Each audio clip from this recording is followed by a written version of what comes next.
Good morning mga kapatid. At magandang umaga po sa inyong lahat. At nais ko pong basahin ang mga nilalaman ng Mateo sa bagong testamento. Kung paano isinilang si Jesucristo. Ito, babasahin ko. Ito sa Mateo 18. Ito ang naganap ng ipinanganak si Jesucristo. Si Maria na kanyang ina at si Jose ay nakatakda ng magpakasal.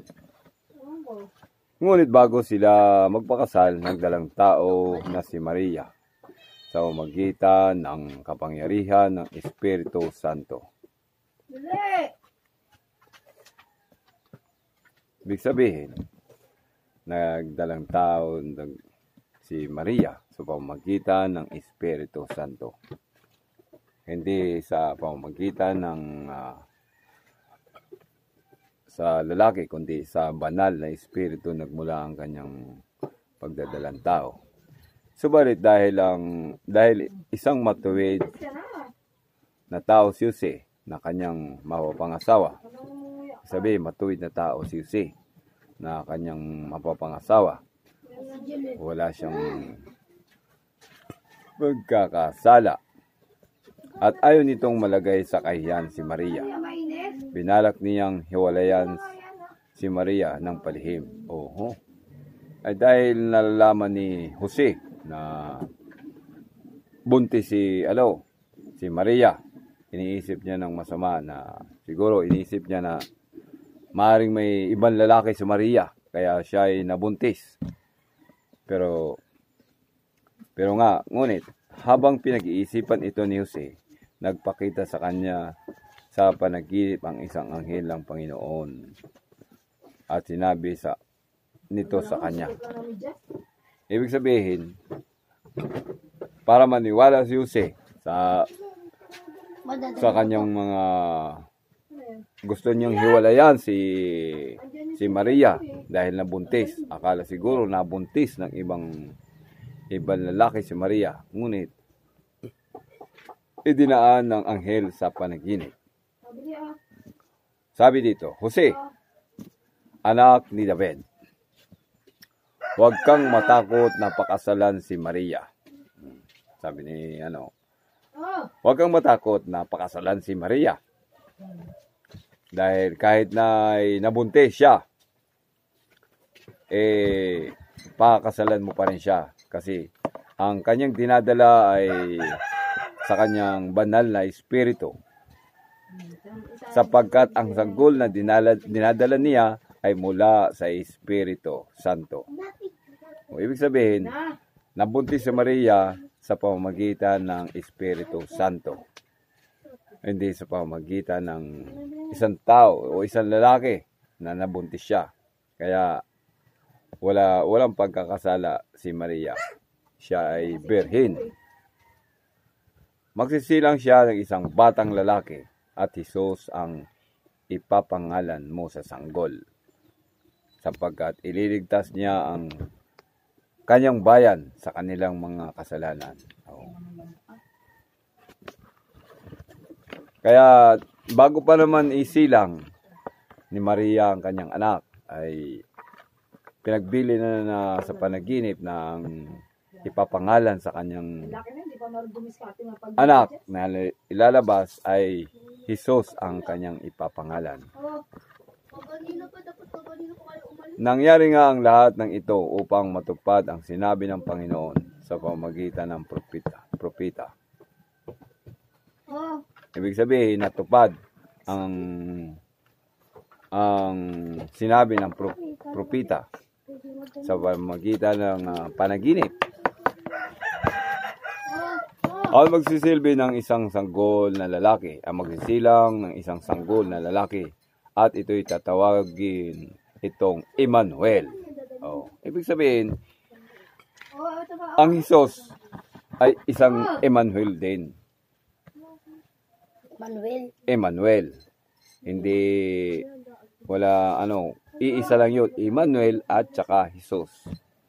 Kaya sinasabi dito, maglili ang isang berhen at magsisilang isang sanggol na lalaki at tatawagin itong Emmanuel. Silang dalawa maglalakad. Emmanuel, iisa lang yun, Jesus at saka Emmanuel. Ang kahulugan nito ay kasama natin ang Diyos. Yun ibig sabihin ng Emmanuel. Kasama natin ang Diyos. Lama, 6:31 na.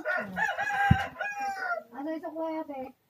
Nang magising si Jose, sinunod niyang utos ng anghel ng Panginoon. Pinakasalan niya si Maria. Sinunod niya ang sinabi ng anghel na pakasalan niya si Maria kahit na buntis siya. Hindi na siya nagdalawang isip dahil ang akala niya binuntis ng iba si Maria. Pero ibig sabihin, idinaan ng anghel sa pamamagitan ng panaginip. Ngunit hindi niya sinipingan si Maria hanggang magsilang ito ng isang anak na lalaki. At Isos ang ipinangalan ni Jose sa sanggol. Ibig sabihin, hindi niya tinabihan si Maria hanggang sa ito'y may panganak na sanggol. Ang ipinangalan niya ay Jesus or Emmanuel. Ang Emmanuel naman ay tinatawag na kasama natin ang Diyos. Kaya tinatawag na Emmanuel. Ang pagdalaw kay Jesus. Marami ang mga dumalaw sa kanya. Sa panahon ng paghahari ni Herodes sa Judea, nang ipinanganak si Jesus sa Bethlehem, ang mga pantas mula sa silangan na dumating sa Jerusalem.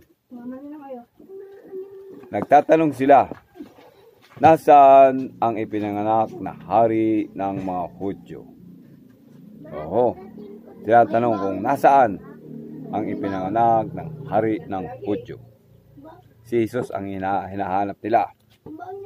Basagin ko na ng tuluyan yan. Nakita namin sa silangan ang kanyang bituin. May nakita silang bituin sa silangan. Kaya naparito kami upang siya'y sambahin. Maliit pa lang siya. Pero gusto na ng mga taga-Judea na siya'y sambahin ng mga tao. Bata pa lang siya. Gusto na nila na sambahin ang bata. Kasi may nakita silang nakita nilang bituin sa silangan. Kaya siya ay pumunta roon. Nagpahiwatig ang Diyos na ipapanganak na ang bugtong na anak ng Diyos. Nang mabalitaan ito ni Haring Herodes, siya ay naligalig. Gayon ang buong Jerusalem. Ibig sabihin, nabalitaan ni Herodes. Tinga ka muna, tinga. Nabalisa siya, o kaya naligalig.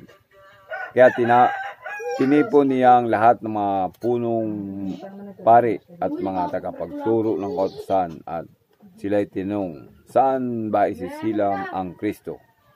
Tataka sila. Saan daw isisilang ang Kristo? Tatanong si Herodes, saan ba isisilang ang Kristo?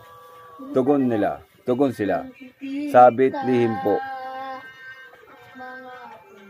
Kapagkat ganito ang isinulat ng propeta.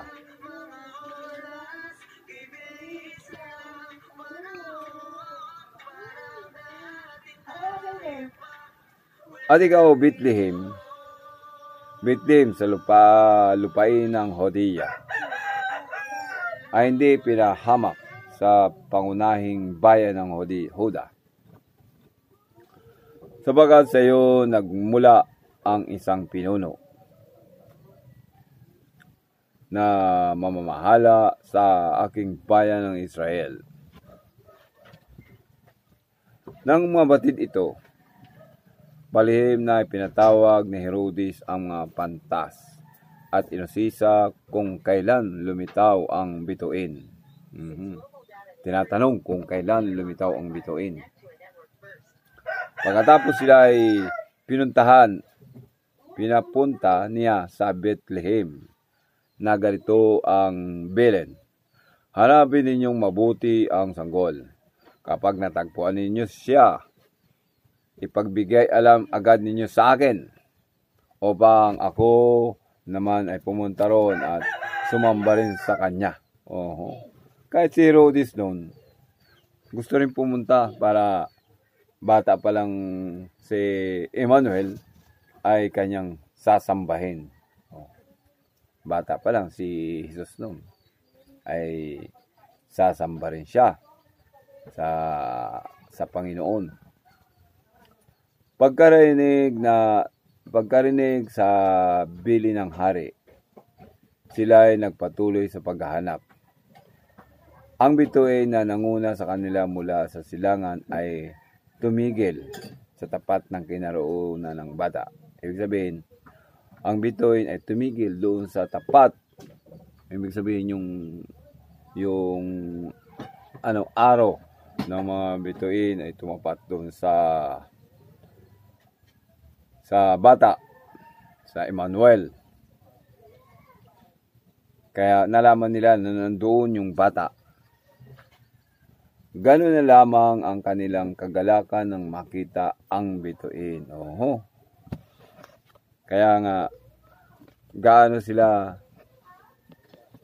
kasaya o natuwa kasi nakita nila yung bituin na tumapat doon sa bata. Yung nakita mo pagka yung sama-sama yung mga bituin na nakatutok sa isang bata.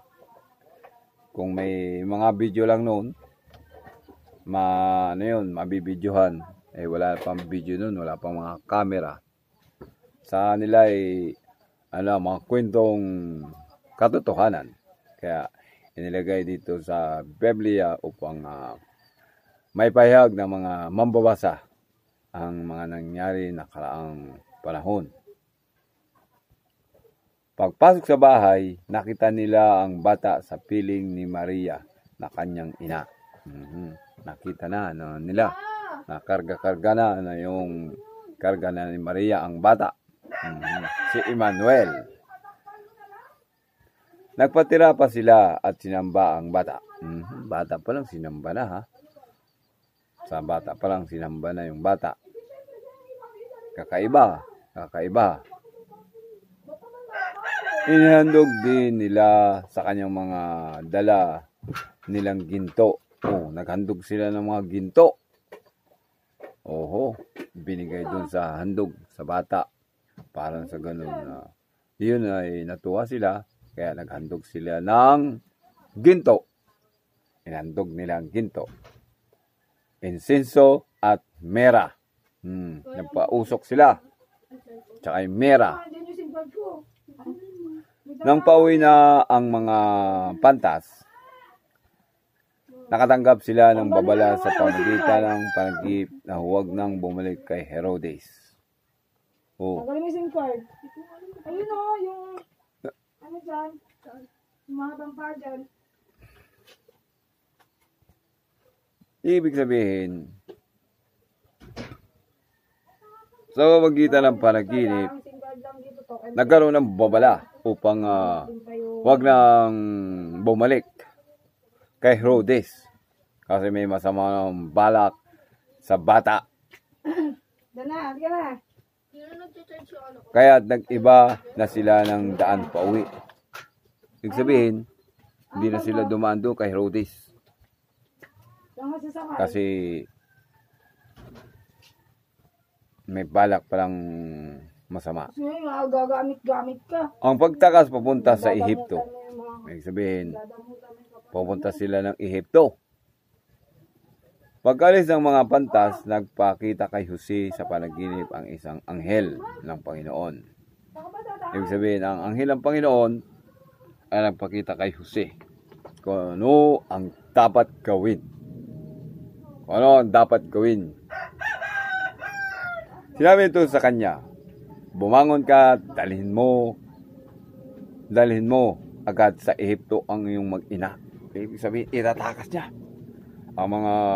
ang bata kasi may balak na masama ang si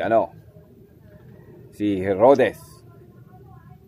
Kaya bumangon ka, dalhin mo agad sa Ehipto ang iyong mag-ina. O kaya dinala ni Maria ang batang Emmanuel sa Ehipto. Hindi ko sinabi sapagkat hahanapin ni Herodes ang bata upang patayin. Talaga naman papatay ni Herodes yung bata, si Emmanuel o si Jesus. Ang Emmanuel ang kasama natin ng Panginoon, ang Diyos. Ibig sabihin ng Emmanuel. Kaya nga, yan, may balak palang papatayin ni Herodes ang bata. Bumangon nga si Jose at nang gabi nung iyon, dinala niya sa Ehipto ang kanyang mag-ina. Kaya dinala sa Ehipto. Galing doon sa Bethlehem. Dinala nila yung bata papuntang Ehipto. Doon sila nanirahan hanggang sa mamatay si Herodes. Ibig sabihin, kaya nanirahan sila doon ng matagal. Hanggang sa lumaki-laki siguro si Emmanuel. Lumaki siya. Nung malaman nila na namatay na si Herodes, saka sila bumalik sa Bethlehem.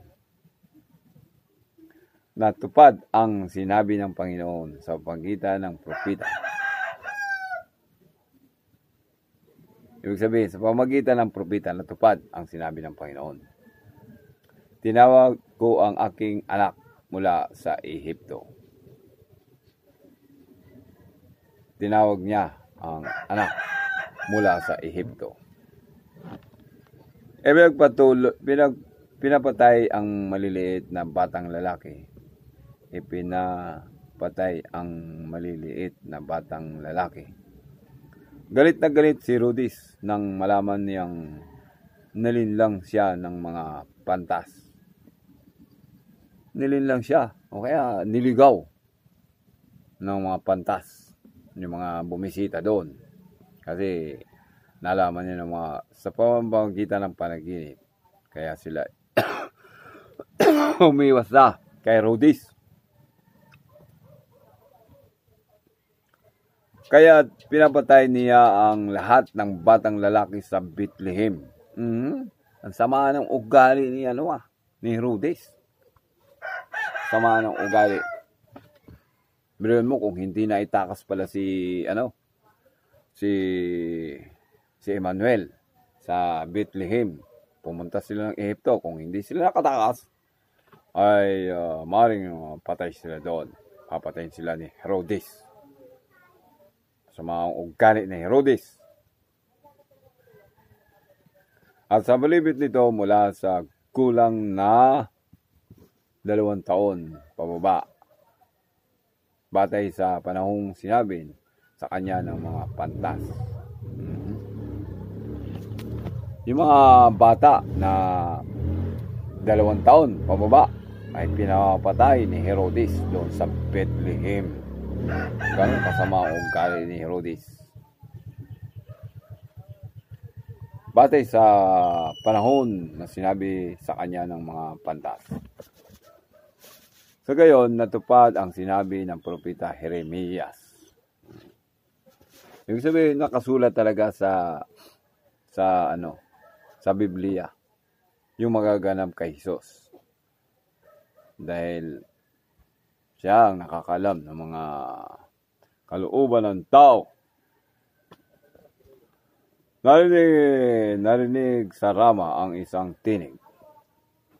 tinig ng pananangis at ng malakas na panaghoy. Tinatangisan ni Rochelle ang kanyang mga anak. Ayaw niyang paaliw sapagkat patay na sila. Sabihin, pinatay na sila ni Herodes.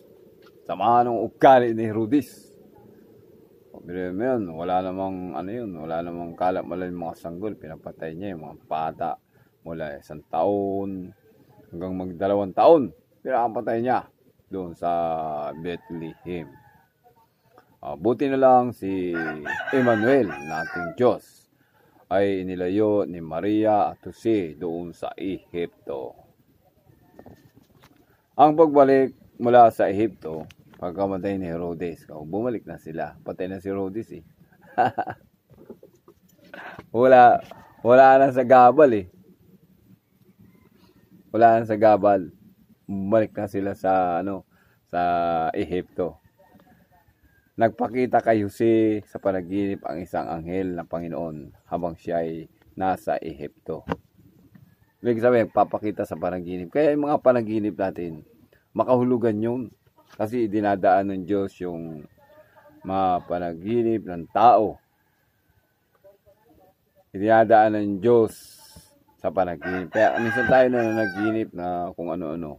May mga kahulugan yun. Dapat nating unawain ang mga panaginip na yan. Kasi napakahalaga ng mga panaginip natin. Kasi ito, mga panaginip nila, nagkakatotoo. Nagpakita kay Jose sa panaginip ang isang anghel ng Panginoon habang siya ay nasa Ehipto. Sinabi sa kanya ng anghel, bumangon ka, dalhin mo na sa Israel ang iyong mag-iina sapagkat patay na ang mga nagtatangka ng buhay ng bata. Yung mga nagtatangka na patayin si Emmanuel doon sa Bethlehem. Ngayon, mula sa Ehipto, ay umalis na sila doon. Pumunta na sila ng Bethlehem upang bumalik na sa kinaroroonan. Wala nang magtatangka. Patay na eh. Si Herodes, patay na. Kaya nga, bumalik na siya. Kaya bumangon nga si Jose, dinala sa Israel ang kanyang mag-ina. Pumunta na sila sa Israel. Yung magulo ngayon doon sa Israel. Pumunta na sila doon sa Israel, ang mag-ina. Ngunit ang mabalita niyang naghari si Judea sa Archelo, na anak ni Herodes, natakot siyang pumunta roon. May anak pa pala si Herodes. May nagmana pala. Ang anak niya si Judea, si Archilao, na anak ni Herodes. Naghari sa Judea si Archilao, na anak ni Herodes. Takot siyang pumunta roon dahil binigyan siya ng babala ng kanyang panaginip. Sila ay tumuloy sa Galilea. Pumunta na sila ng Galilea. Sa Israel, punta na naman sila ng Galilea. At doon nanirahan sa bayan ng Nazaret o Galilea, sa bayan ng Nazaret. Doon na sila sa bayan ng Nazaret. Sa gayon, natupad ang sinabi ng mga propeta, siya ay tatawaging Nazareno. Kaya nga, di ba, may tinatawag pa na Nazareno. Yung sa Quiapo, anong tawag doon na may pasampasan siya ng cross. May pasan siya ng cross. Dala niya ang cross. Tinawag na Nazareno. Pero Nazareno, si Jesus Christ John. Siya ay tatawaging Nazareno. Di ba? Emmanuel. Yung Emmanuel ay kasama natin ang Diyos. Tas Heso Kristo, yung tagapagligtas. Yung Nazareno naman, yun ang tawaging Nazareno. Siya pa rin yun. Sa pangangaral ni Juan na tagapagbautismo. Nabanggit dito si Juan ay tagapagbautismo. Nang mga panahong iyon, dumating si Juan na tagapagbautismo ng ilang sa Judea at nagsimulang mangaral.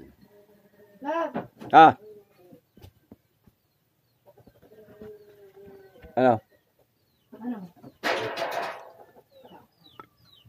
Ibig sabihin, si Juan ay nangaral doon at tagapagbautismo siya.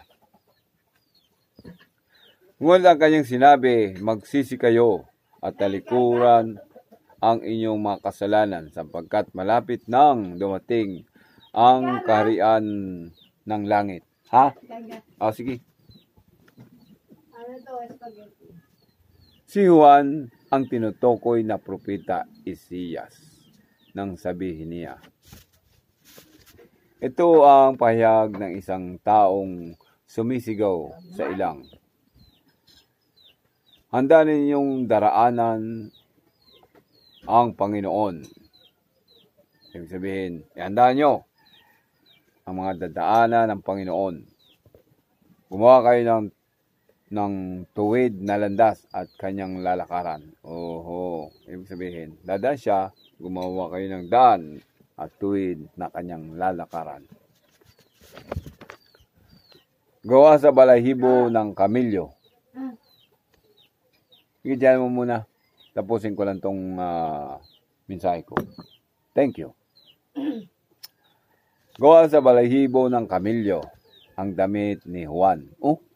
Ang ganda ng damit niya. Gawa sa balahibo ng kamilyo ang damit ni Juan. At sa balat naman ng hayop ang kanyang sinturon. Mga balahibo pala ng kamilyo yung mga damit. Yung sinturon naman ginagamit, yung sa hayop naman. Ang kanya namang pagkain ay balang at pulot pukyutan. Dinarayo siya ng mga tao mula sa Jerusalem. Sa buong Judea at sa magkabilang panig ng Ilog Jordan, ipinapahayag nila ang kanilang mga kasalanan at sila'y binabautismuhan niya sa ilog ng Jordan. Ibig sabihin, ang tagapagbautismo noon, nung bata pa si Emmanuel, ay si Juan ang tagapagbautismo sa Ilog Jordan. Siya ang tagapagbautismo. Nang makita niyang lumapit din sa kanyang maraming paraiso at sa mga Sadduceo upang magbabautismo,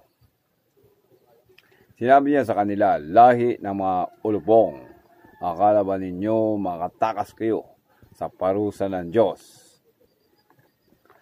Patunayan ninyo sa kanyong mga buhay na kayo'y talagang magsisi o nagsisisi. At huwag ninyong akalain na makakaiwas kayo sa pagdurusa ng Diyos. Dahil sinabi ninyong ama ninyo si Abraham.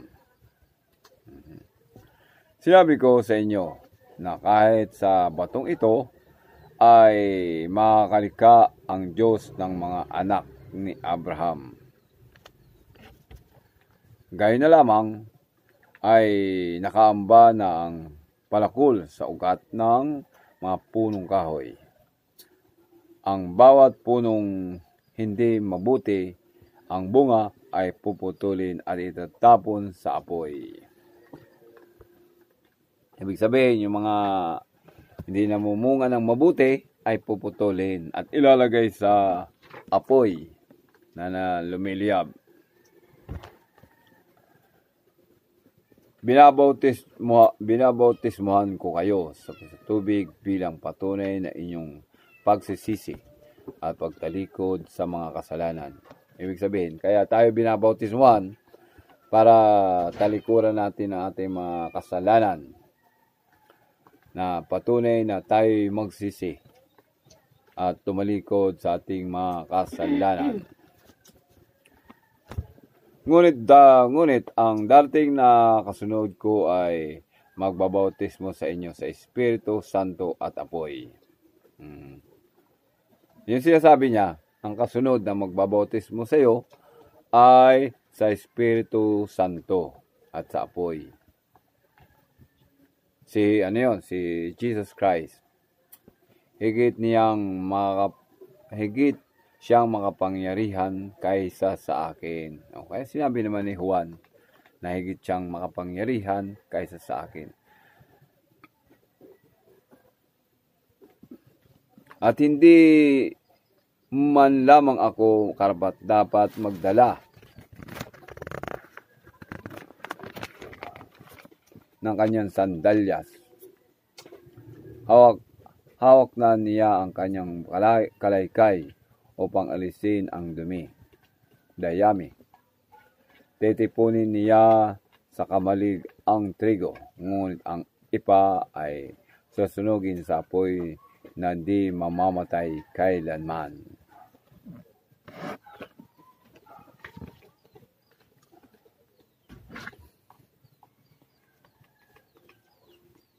Binabautismohan si Jesus.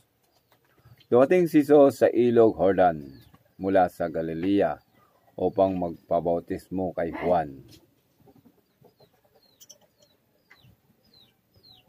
Ibig sabihin, si Jesucristo ay binautismohan ni Juan sa ilog Jordan upang magpabautismo kay Juan. Si Juan ang nagbautismo kay Jesucristo. Ngunit tinangka ni Juan na pigilan siya. At sinabi, ako po ang dapat magbautismo sa inyo.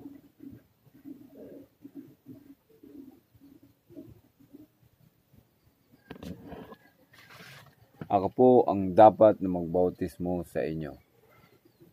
Bakit kayo nagpapabautismo sa akin? Oh, thank you. Naghihintay pa yung... Oh, tapusin ko lang to.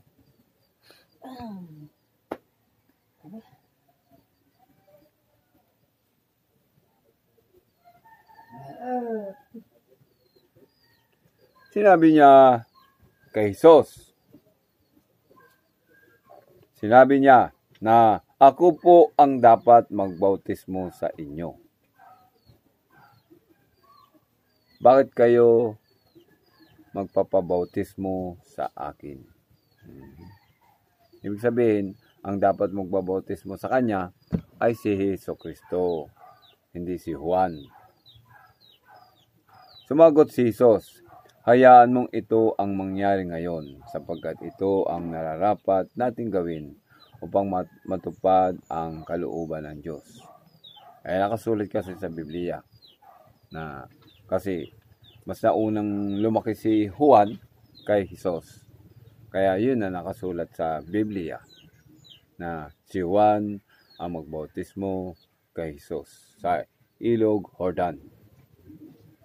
Kaya't pumayag din si Juan ng bautismuhan si Jesus. Kagad siyang umahon sa tubig. Nabuksan ang langit at nakita ni Jesus ang Espiritu ng Diyos na bumabang parang isang kalapati. Ito ba na ka? Ha? Oh, pwede. At dumapo sa kanya. Ano ka para may gulay hindi ka magkakaroon. Oh, magbinta tayo kasi wala tayong bigas, no? Palit bigas, no? Sige.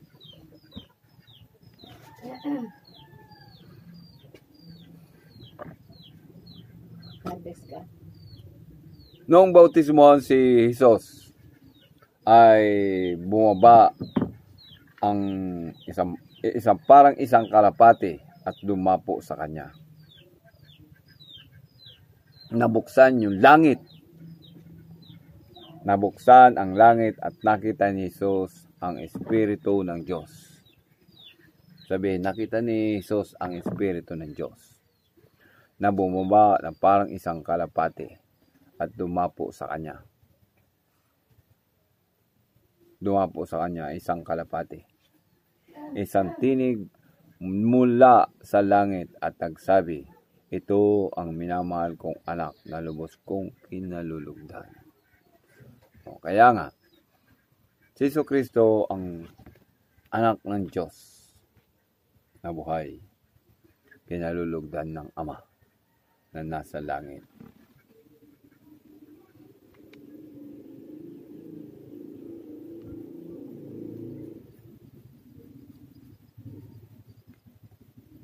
Kinalulugdan niya. Ang pagtukso kay Juan. Pagkatapos si Jesus ay dinala ng Espiritu sa ilang upang tuksohin ng Diablo.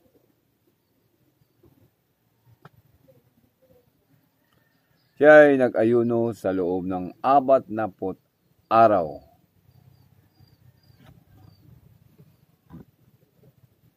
Apat na pong araw at 40 gabi. Kaya siya'y nagutom. Nakaramdam ng gutom si Jesus. Dumating ang Diablo. Dumating ang Diablo. At sinabi sa kanya, kung ikaw ang anak ng Diyos, gawin mo ngang tinapay ang batong ito. Ngunit sumagot si Jesus, nasusulat, hindi lamang sa tinapay na bubuhay ang tao, kundi sa bawat salitang nagmumula sa bibig. Kaya nga, sabing hindi lang nabubuhay ang tao sa tinapay, kundi nagmumula sa bibig ng Diyos. Nabubuhay sa salita ng Diyos, nabubuhay ang tao.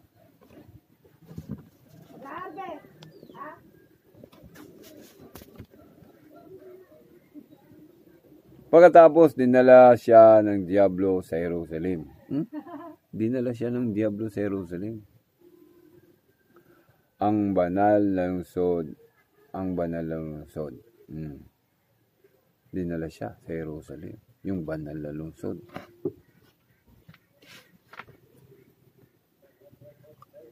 Ang banal ng lungsod at pinatayo sa taluktok ng templo.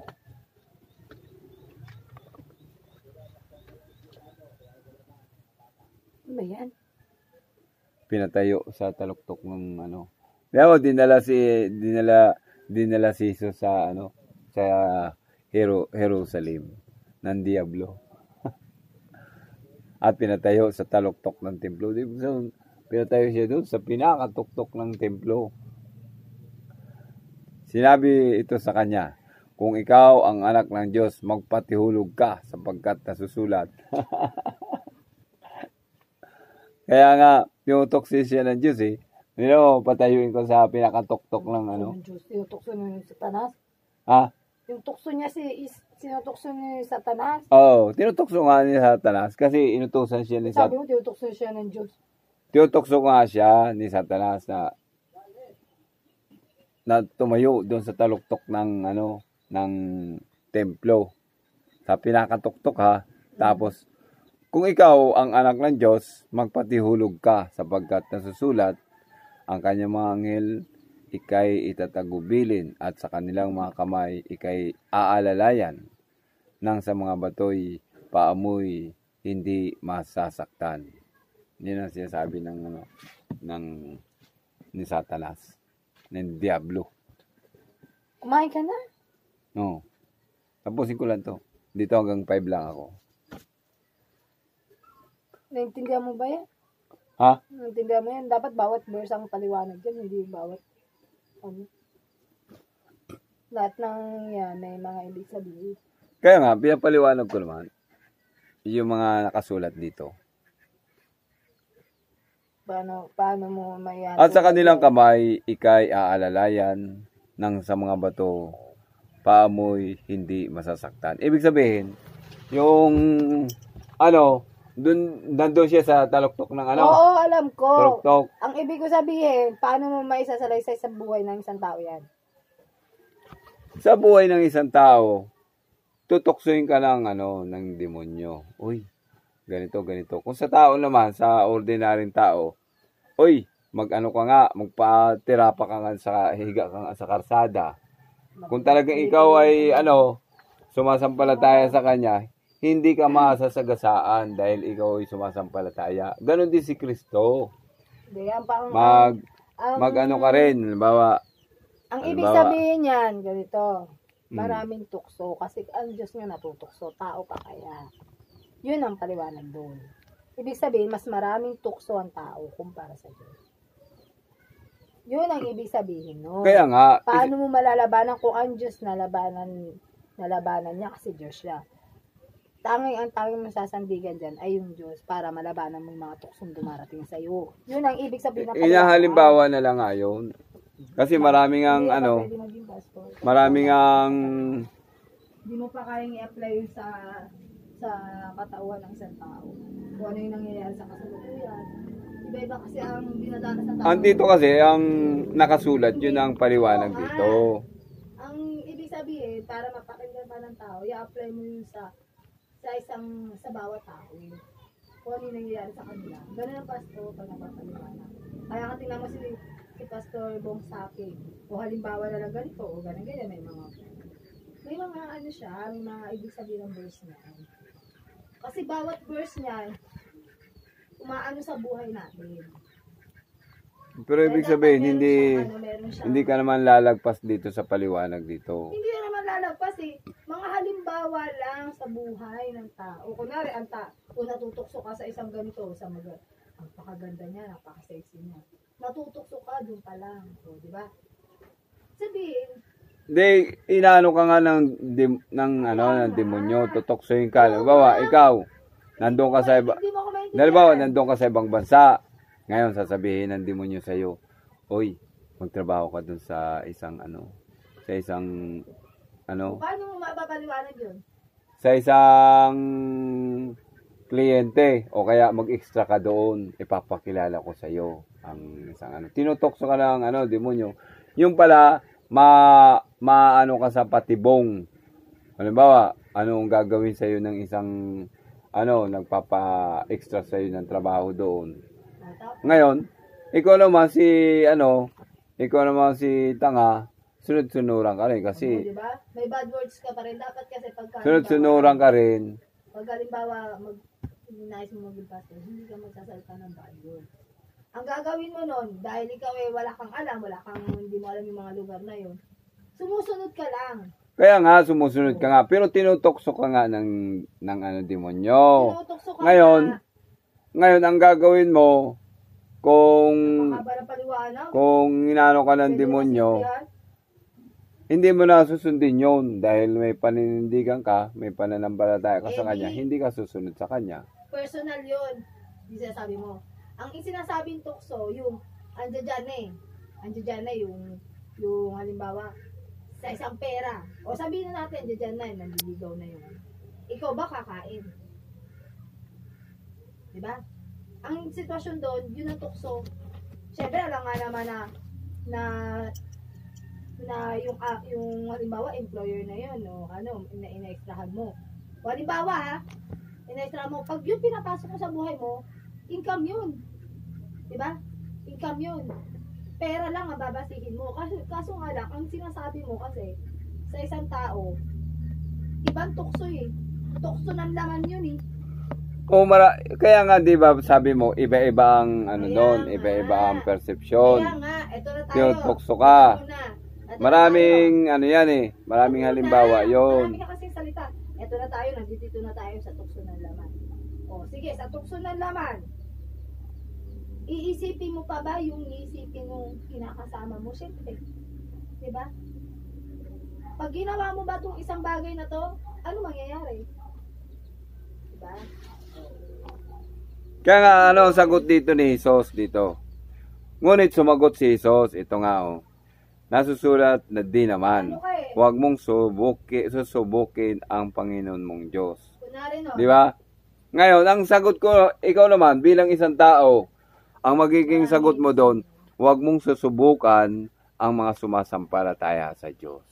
Sa kanya naman, kay Jesus naman, sinabi niya, huwag mong susubukin ang Panginoon mong Diyos. Yan, yun ang ibig sabihin. Mapapaliwanag ng malawakan yun. Hanggang doon ka lang sa linya na puro tukso. Ang style kasi niya dapat, kunwari sa isang airplane, natutokso ka magalit, natutokso ka sa tawag na laman, natutokso ka magnakaw, natutokso ka magsinungaling. Dapat yung sakot yung lahat. Yung inaano mo, tukso ng laman lang.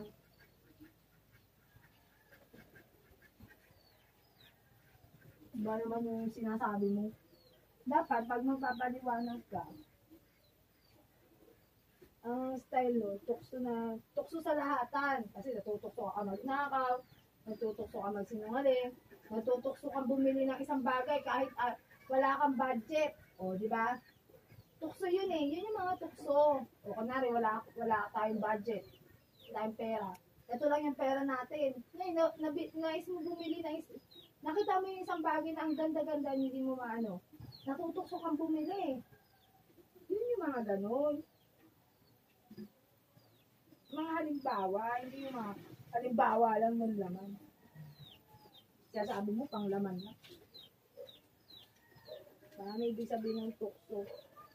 Kasi nga... Halimbawa ikaw, mananampalataya, huwag mo tutuksohin ang isang mananampalataya sa Diyos. Sa kanya naman, sinabi ni Jesus, huwag mong tutuksohin ang Panginoong mong Diyos. Kino-correction ka lang. Hindi ka tinutukso na yung ibig ko sabihin doon sa salita na yun, ipaliwanag mo sa mga halimbawa. Sa isang verse ka pa lang. Hindi yung dire-diretso ka, hindi mo naman maipaliwanag yung bawat verse.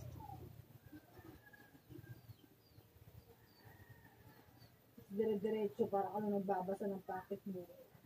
Bawat verse may ibig sabihin. Pag hindi malawak ang pangunawa mo, hindi mo talaga maano yan. Siyempre, mag-aaral ka pa naman dun sa tinatawag na na schooling. Hindi naman, ito naman sa akin, lang naman to. Direct to the point lang naman to. Kung ano yung, dito, babasahin mo lang. Kaya nga, mag-aaral ka pa rin parang yan sabi mo, parang mag-aaral ka pa. Direct to the point mo, sa kausap mo, kagaya ko, na pag mag-abroad ako, matutokso ako dahil ganito. Alam mo, baka mamaya, walang nangyayari sa akin, ikaw pa matukso dito eh.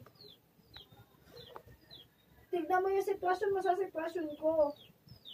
Ikaw, nakakalabas ka. Ako, hindi naman ako basta-basta makakalabas doon. Tapos sabi niya, pagkatapos dinala siya ng diablo sa isang napakataas na bundok at ipinakita sa kanya ang lahat ng kaharian sa daigdig at ang karangyaan ng mga ito. Sabi ng diablo sa kanya, ibigay ko sa iyo ang lahat ng ito kung magpapatira pa ka at sasamba ka sa akin. Sabihin mo yun? Kaya sabi pa ng diablo, magpatira pa ka para sambahin siya, di ba? Sinusubukan siya ng diablo. Kaya sumagot naman si Jesus, ito sabi niya. Sumagot si Jesus, lumayas ka Satanas sapagkat nasusulat, ang Panginoon mong Diyos ang dapat mong sambahin at siya lamang ang dapat mong paglingkuran. Kaya nasusulat na kasi yon nung una pa. Kaya sabi ng Panginoon, ang dapat mong sambahin, siya lamang ang dapat mong paglingkuran. Ano nangyari kay sa demonyo? Pagkatapos iniwan na siya ng diablo. Dumating naman ang mga anghel at siya'y pinaglingkuran nila. Ibig sabihin, hindi siya mananalo doon sa mga layunin ng Diyos na kung ano man ang nais ng Diyos na kabutihan, siya ang susundin. Hindi yung totoksoin ka ng Diablo, susundin mo siya. Kaya mapapahama ka.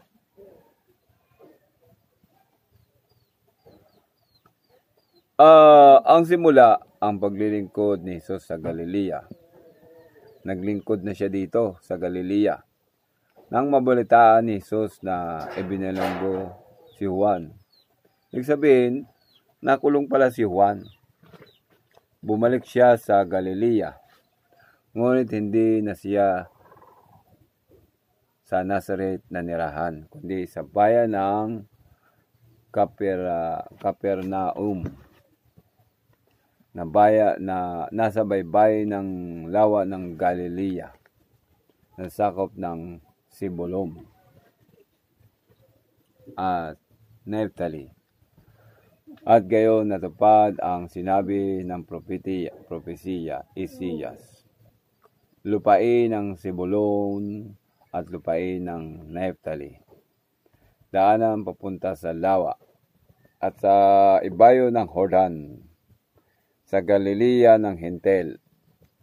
Ang mga taong nasa kadiliman ay nakikita ng maningning na ilaw.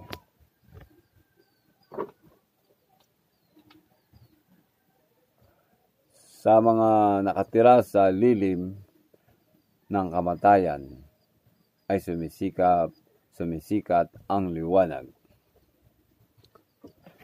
Mula noon ay nangaral si Jesus. Tinuro niyang magsisi kayo at talikuran ang inyong mga kasalanan ng sakarian ng langit.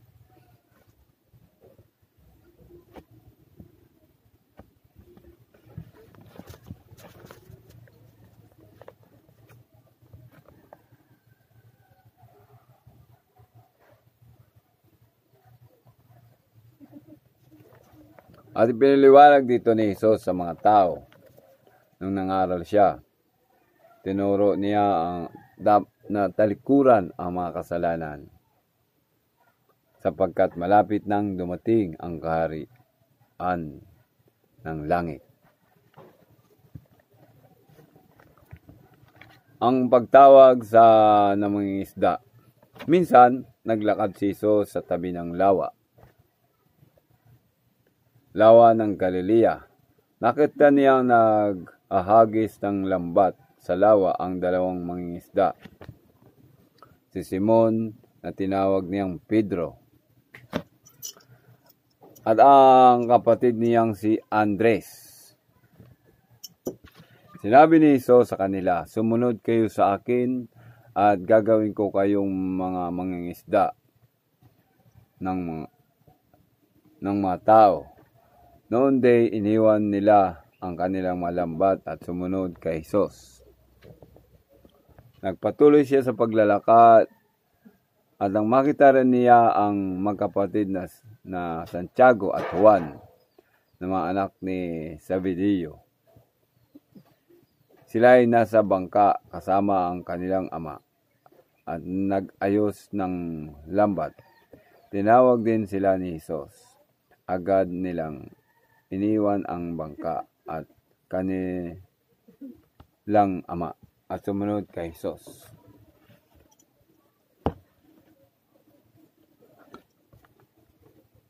Pangaral at pagpapagaling ni Jesus. Nilibot ni Jesus ang buong Galilea.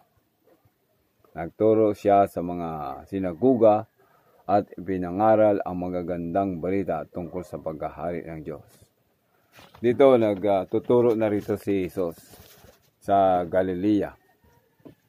Tinuro niya ang magagandang balita tungkol sa paghahari ng Diyos. Pinagaling din niya ang lahat ng mga uri ng sakit at karamdaman ng tao. Kaya lahat ng uri ng karamdaman ng tao ay kaya niyang pagalingin. Walang imposible. Lahat pinapagaling ni Jesus. Kaya kung tayo maniniwala sa Kanya, siya yung ating doktor o tagapagamot sa lahat ng ating karamdaman. At magtiwala tayo sa Kanya. Ang balita tungkol sa Kanya ay kumalat sa buong Syria, kaya dinala sa Kanya ang lahat ng may sakit at mga nanihirapan dahil sa iba't ibang karamdaman, mga sinapian ng mga demonyo, may mga epilepsya at mga paralitiko. Silang lahat ay Kanyang pinagaling. Dahil dito, sinundan siya ng napakaraming tao buhat sa Galilea, sa Decapolis, Jerusalem, Judea at maging sa ibayo ng Jordan. Ang dami na nakaalam sa Kanya. Marami na sumusunod. Dahil marami siyang pinagaling na mga tao na may mga sakit at karamdaman. Lahat ng klase ng sakit ay Kanyang pinagaling. Ibig sabihin, nung nagkataong tao siya, hindi kayang isulat sa buong Biblia ang kanyang mga nagawa dito sa ibabaw ng mundo. Mas mahaba pa. Kasi kung paano siya lumaki, paano siya kataong tao, paano siya. Sinabi din niya na nagutom din siya, tinukso din siya ng Diyos. Kaya ang lahat ng ito ay natin yan. Gagampanan natin bilang isang tao, nararamdaman natin ang naging kalagayan ng ating Panginoong Diyos nung siya'y nagkatawang tao. Kaya kung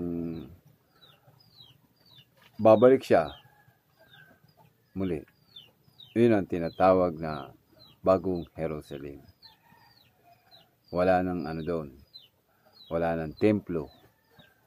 Wala nang araw. Wala nang buwan. Wala nang gabi.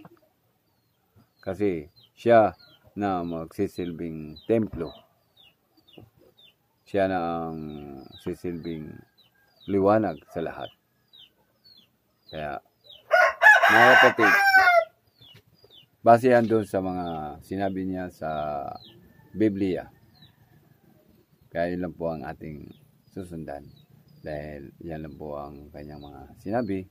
Wala na pwedeng idugtong o idagdag tungkol doon sa mga ipinahayag niya sa Biblia. Maraming salamat po. I love you. Mga makikinig, I love you.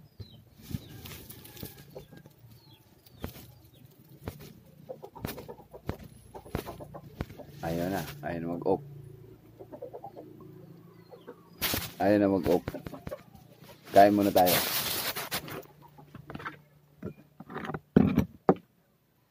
Kain tayo spaghetti.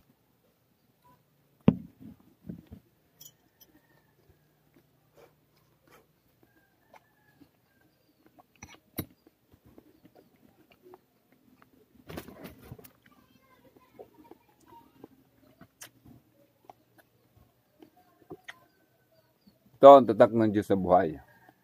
Yan.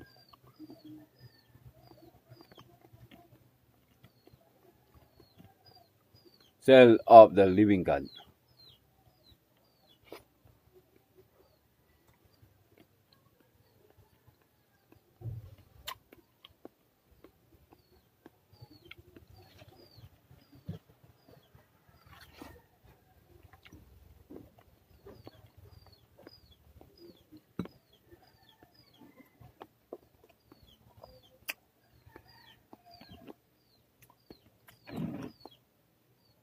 Love.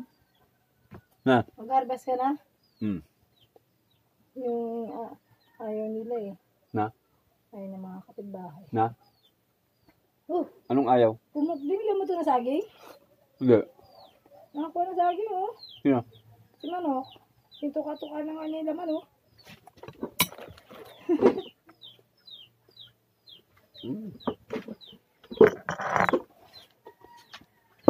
Gutom na eh. Oo, hindi sunod. Ito na yun. Hindi, sarap ah.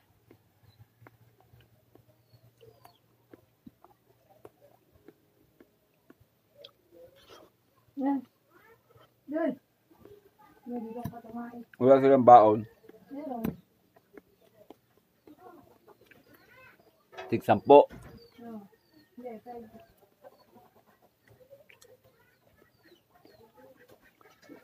Hindi mo ito katukain. Maliligo sila? May? Wala sa kanila.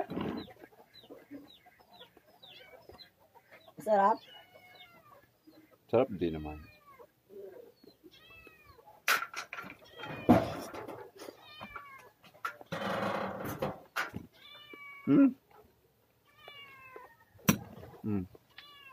Kaya mo ba yan? Kainin. Wow daw, wow. Bigyan mo ba isa? Isa, bigyan mo ba? Asan yung maliit?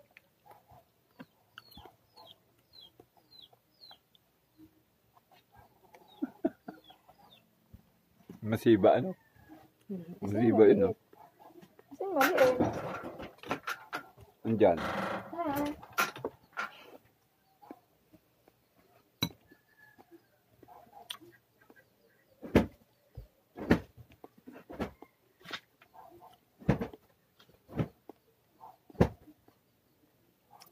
Kain po. Kain.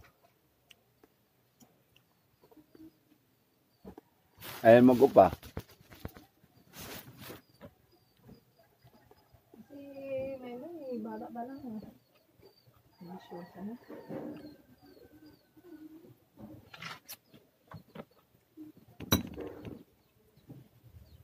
Sana pa kaya pagka naibibigay na lahat.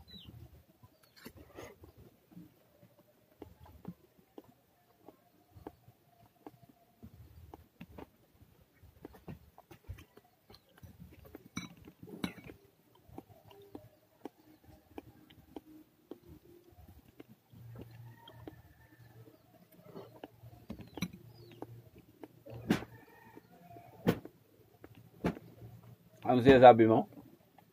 Sana pa kaya kung naibibigay mo na lahat.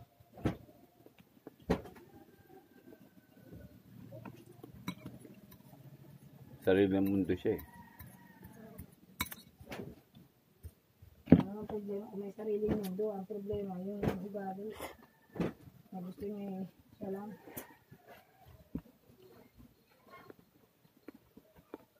Pag-pray na lang na magbago.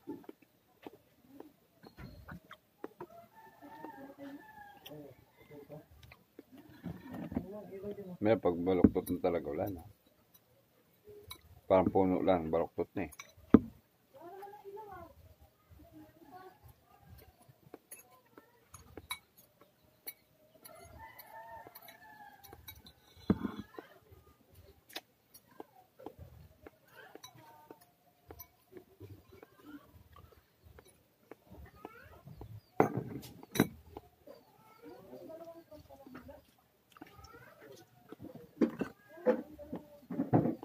Anong manok?